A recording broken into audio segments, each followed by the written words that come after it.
Hello అందరికీ. Welcome back to my channel Aparna vlogs. చెన్నైకి వెళ్ళిన వీడియో అయితే పోస్ట్ చేశాను గదా! చెన్నై టు కంచి అయితే వచ్చాము. ఇది టెంపుల్ ఓవరాల్ వ్యూ బయటైతే ఇలా ఉంది. ముందు రోజు ఈవినింగ్ అయితే దర్శనానికి చాలామందైతే ఉండిండ్రి. దాదాపు 3 అవర్స్ పైననే ఉంది. అందుకే మేమైతే దర్శనానికైతే వెళ్ళలేదు. ఇదొచ్చేసి మనకి నెక్స్ట్ డే ఎర్లీ మార్నింగ్ అంటే మేము 5:30కే వచ్చాము. ఇక్కడ దర్శనం అయిపోయాక నేనైతే వీడియో తీస్తున్నాను. ఇదైతే మనకి టెంపుల్ బ్యాక్ సైడ్ వ్యూ అనమాట. కోనేరు ఇవన్నీను. ఎర్లీ మార్నింగ్ వ్యూ కూడా చాలా బావుంటది.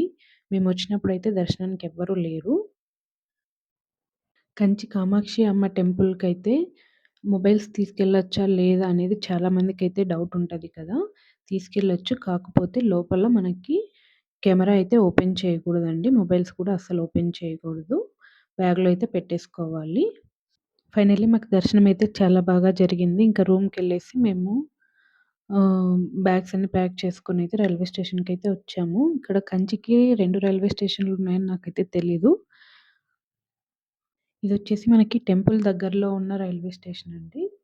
చూడండి మీకి ఓవరాల్ లుక్ ఎలా ఉందో చూపిస్తున్నాను. కంచి టు అరక్కోణం అయితే మేము టికెట్స్ తీసుకున్నాము. అరక్కోణం టు బెంగుళూరు. అంతే అండి వీడియో. వీడియో నచ్చితే లైక్, షేర్ అండ్ సబ్స్క్రైబ్ చేసుకోండి. బాయ్.